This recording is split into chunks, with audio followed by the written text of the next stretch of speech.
Et à 6h45, Europe 1 vous répond, Thomas Soto. C'était le 3 octobre dernier, il y a quelques jours, à l'Opéra Bastille à Paris, une représentation de la Traviata, quand tout à coup, le visage voilé d'une spectatrice assise au premier rang apparaît sur les écrans géants. Émoi de certains choristes qui la remarquent.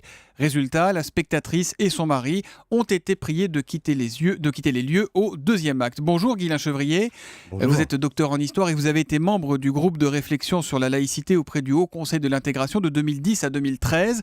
Cette femme, elle avait le cou, les cheveux, la bouche et le nez couverts, bref, on ne voyait que ses yeux. Que dit précisément la loi dans un cas comme celui-là ?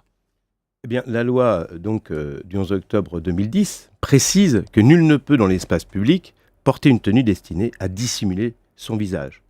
Et donc, effectivement, cette personne contrevenait à la loi et, en toute bonne logique, il était possible, en tout cas, de lui demander de quitter les lieux. Mais ça veut dire, si j'ai bien entendu ce que vous avez dit, le problème, c'était pas le signe religieux, le côté religieux de sa tenue, mais bien la dissimulation du visage. On n'a pas le droit de se cacher son visage. Ça aurait été la même chose avec un jeune en capuche ou en cagoule ?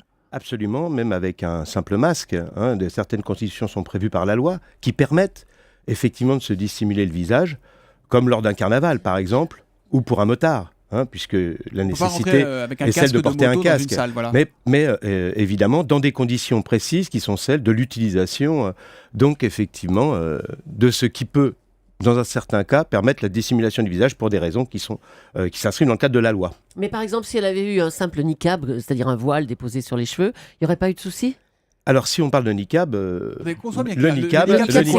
niqab, c'est un voile qui dissimule le visage. Oui, donc c'est le hijab en fait. C'est le hijab. Le hijab, qui est donc effectivement un voile qui, lui, ne le dissimule pas.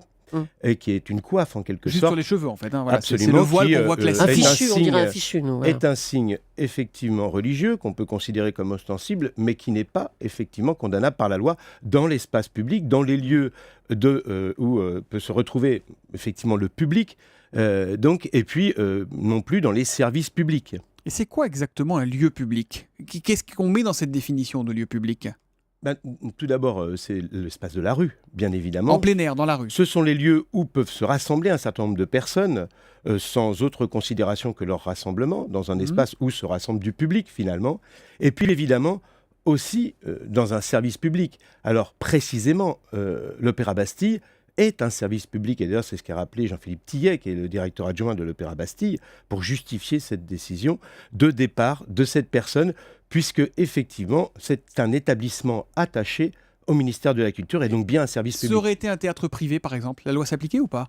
Oui, absolument, puisque dans tous les espaces publics, en l'occurrence, la loi doit s'appliquer. On ne doit pas dissimuler son visage. Donc l'espace public, c'est là où il y a du public en fait. Absolument. Voilà. On a un tweet de Pauline Graziani avec le hashtag un matin. A-t-on déjà verbalisé les riches clientes voilées avenue Montaigne ? Ça, c'est une très bonne question. L'avenue Montaigne, c'est tout près d'Europe 1. Et c'est vrai qu'on voit pas mal de familles manifestement très fortunées, venant du Golfe, qui font du shopping de luxe. Les femmes sont voilées, parfois de la tête aux pieds, et elles se font pas renvoyer des magasins, au contraire. Oui, effectivement, on a plutôt eu tendance à à tenter de les verbaliser en banlieue, comme ça a été le cas à Argenteuil, où ça avait déclenché un début d'émeute, avec des condamnations d'ailleurs, puisqu'il y avait eu des dégradations, pour montrer qu'on est quand même sur des tensions, au regard de notre vivre ensemble.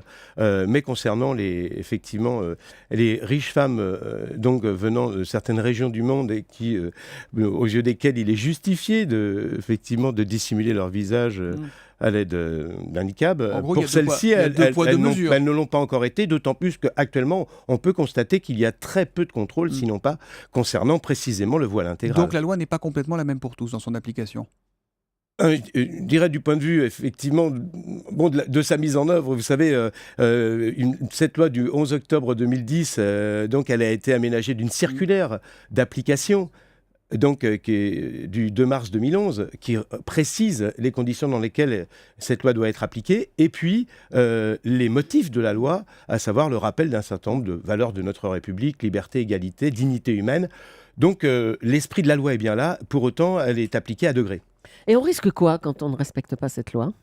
Alors, ce que l'on risque, de manière générale, c'est une amende de seconde classe, qui peut aller jusqu'à 150 € d'amende. D'accord. Et puis, le cas échéant, un stage de citoyenneté qui, depuis 2004, existe pour d'autres délits et qui se substitue à une peine d'emprisonnement et finalement qui constitue en quelques jours la mise en relation avec des représentants des institutions pour rappeler nos valeurs collectives. On a un tweet de Marc Belaïch. Est-ce que la loi s'applique aussi dans les entreprises du secteur privé ?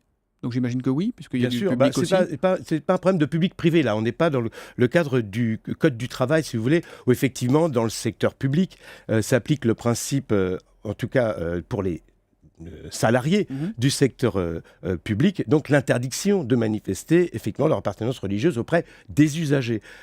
Par contre, effectivement, dans le privé, les choses sont un petit peu différentes. Là, il faut aller voir du côté de la jurisprudence des relations avec la clientèle pour qu'on puisse effectivement modérer l'usage de signes religieux dans le cadre d'un emploi salarié, donc dans le secteur privé. 2 questions rapidement pour finir. Question d'un auditeur sur Europe1.fr. Quelles sont les règles qui s'appliquent à l'école, aussi bien pour les profs que pour les élèves ?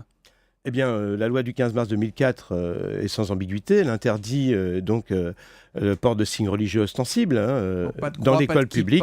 Donc, alors, qu'est-ce que sont ces signes ostensibles ? Ce sont, si vous voulez, comme qui dirait, des manifestations ritualisées. La kippa est directement un objet rituel, comme le foulard peut être considéré comme islamique, c'est-à-dire manifestant la religion directement. Un habit traditionnel kalmouk à leurs enfants, ils ont le droit ou pas ? Si des parents veulent mettre un habit traditionnel kalmouk à leurs enfants, ils ont le droit ou pas, ça ? Si vous voulez, là vient l'ambiguïté, c'est qu'on a aussi des jeunes filles qui se présentent aujourd'hui dans des lycées en abaya, c'est-à-dire ces grandes robes noires, donc avec la tête effectivement nue, mais pour autant avec effectivement une tenue qui est directement ostensible. Merci Guylain Chevrier d'être venu en direct sur Europe 1 ce matin. Vous êtes, je le rappelle, historien, chargé d'enseignement à l'Université Paris 13 et ancien membre du groupe de réflexion sur la laïcité auprès du Haut Conseil à l'intégration. Merci à vous et bonne journée.